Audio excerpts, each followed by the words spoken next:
People నమస్తే. Welcome to our YouTube channel Jain ఈరోజు solution. Topic వచ్చేసరికి AICTE internship. So, AICTE internship అనేది ఒక గవర్నమెంట్ ప్లాట్‌ఫార్మ్ అనమాట.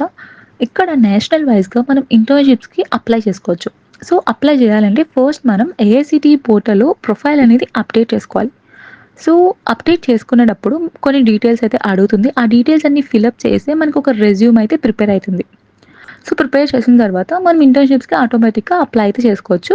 సో, ఎలా అంటే ఫస్ట్ గూగుల్‌కి వెళ్లి ఏఐసిటీ ఇంటర్న్‌షిప్ లాగిన్ అని టైప్ చేయండి. సో, ఫస్ట్ లింక్ క్లిక్ చేస్తే మనకి పోర్టల్‌లో ఇలా పేజ్ అయితే ఓపెన్ అయితుంది. సో, మీకు ఒకవేళ అకౌంట్ ఉంటే వెల్ అండ్ గుడ్ లాగిన్ అయితే అవ్వండి. ఒకవేళ అకౌంట్ లేకపోతే రిజిస్టర్ అవ్వండి. సో, నాకు ఆల్రెడీ అకౌంట్ ఉంది కాబట్టి లాగిన్ అవుతున్నా. ఫస్ట్ యూజర్ టైప్ అనేది ఆహ్, సెలెక్ట్ చేయాలి. ఐ మీన్ నేను స్టూడెంట్ కాబట్టి స్టూడెంట్ సెలెక్ట్ చేశాను. నా మెయిల్ ఇచ్చాను, పాస్వర్డ్ ఇచ్చాను, లాగిన్ ఇచ్చా. సో, లాగిన్ ఇచ్చిన తర్వాత మనకి ఇంటర్న్‌షిప్ పేజ్ అనేది ఇలా ఓపెన్ అయితుంది. సో, లెఫ్ట్ సైడ్‌లో మనకి డాష్‌బోర్డ్ కనిపిస్తుంది గదా! డాష్‌బోర్డ్ కింద ప్రొఫైల్ ఉంది. ఆ ప్రొఫైల్ క్లిక్ చేసిన తర్వాత ఇక్కడ మనం డీటెయిల్స్ అయితే ఇవ్వాలి.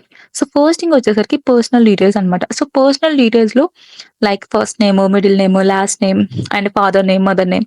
సో, ఇదంతా ఫిల్ చేసేయండి. చేసిన తర్వాత కింద అబౌట్ యువర్ సెల్ఫ్ ఉంది గదా! అబౌట్ యువర్ సెల్ఫ్ దగ్గర మీ నేమ్, మీ పేరు, అట్లానే మీ యొక్క బ్రాంచ్ ఏంటి? సో, మీకు ఎంత పర్సెంటేజ్ వచ్చింది? అట్లనే మీ యొక్క టెక్నికల్ స్కిల్స్ ఏంటి? మీ యొక్క స్ట్రెంగ్త్స్ ఏంటి? సో, లైక్ దట్ అలా మెన్షన్ చేయండి. అండ్ మీ ఫ్యామిలీ డీటెయిల్స్ అయితే ఇవ్వకండి అబౌట్ యువర్ సెల్ఫ్‌లో. ఓన్లీ మీ డీటెయిల్స్ ఫిల్ చేయండి. చేసిన తర్వాత క్వాలిఫికేషన్‌కి వెళ్ళండి. క్వాలిఫికేషన్‌లో ఏంటంటే మీ యొక్క 10థ్ క్లాస్ డీటెయిల్స్, 12థ్ క్లాస్ డీటెయిల్స్ ఇవ్వండి. సో, మనం ఇంకా గ్రాడ్యుయేట్ కంప్లీట్ కాలేదు కాబట్టి డిగ్రీ అయితే అవసరం లేదు. ఒకవేళ మీకు కంప్లీట్ అయితే ఇవ్వండి. ఇచ్చిన తర్వాత స్కిల్స్‌కి వెళ్ళండి. సో, మీకు ఏదైతే స్కిల్స్ ఉన్నాయో అవి సెలెక్ట్ చేసుకోండి. మనకి ఇక్కడ డ్రాప్ డౌన్ మెనూ ఉంది గదా! సో, ఇందులో మీకు ఎన్ని స్కిల్స్ వచ్చో అవన్నీ సెలెక్ట్ చేసుకోండి అండ్ యాడ్ అయితే చేయండి. అండ్ లాంగ్వేజెస్ అండ్ సర్టిఫికేషన్స్ వచ్చేసరికి మీకు లాంగ్వేజెస్ వచ్చు ఇవ్వండి. ఇంటర్న్‌షిప్ ఎక్స్‌పీరియన్స్ మీకు ఒకవేళ ఎక్స్‌పీరియన్స్ ఉంటే షేర్ చేయండి. లేకపోతే లేదు. ఎక్స్‌ట్రా కరిక్యులర్ యాక్టివిటీస్ అంటే అకాడమీస్ కాకుండా ఇంకేమైనా యాక్టివిటీస్ ఉంటే మెన్షన్ చేయండి. And certifications. సో, మనం బీటెక్ కాబట్టి చాలా సర్టిఫికేషన్స్ చేసుంటాం గదా! సో, సర్టిఫికేషన్స్ అయితే మెన్షన్ చేయండి. Career interest. సో, మీకు ఇంట్రెస్ట్ ఏంటి కెరియర్‌లో? సపోజ్ నేను web development interest, machine learning interest like అలా. అండ్ లేకపోతే సెమినార్స్ గాని, కాన్ఫరెన్సెస్ కానీ వెళ్తే సేవ్ చేయండి. అండ్ రిఫరెన్స్ లెటర్ కూడా అవసరం లేదు. And upload documents. So, upload documents ఏంటంటే ఓహ్, రెజ్యూమ్ అయితే అప్లై చేయాలి. చేసిన తర్వాత కవరింగ్ లెటర్ అవసరం లేదు. అండ్ మీ యొక్క మార్క్ షీట్ అప్లై చేయండి. And government ID proof. So, government ID proof మీ ఇష్టం అది. ఐదర్ ఆధార్ కార్డ్ కానీ లేకపోతే పాన్ కార్డ్ మెన్షన్ చేసినా పర్లేదు. And work experience. సో, మనం ఫ్రెషర్స్ కాబట్టి ఇంకా మనకి వర్క్ ఎక్స్‌పీరియన్స్ లేదు కాబట్టి నేనైతే మెన్షన్ చేయట్లేదు. ఒకవేళ మీకు ఎక్స్‌పీరియన్స్ ఉంటే మీరు మెన్షన్ చేసుకోండి.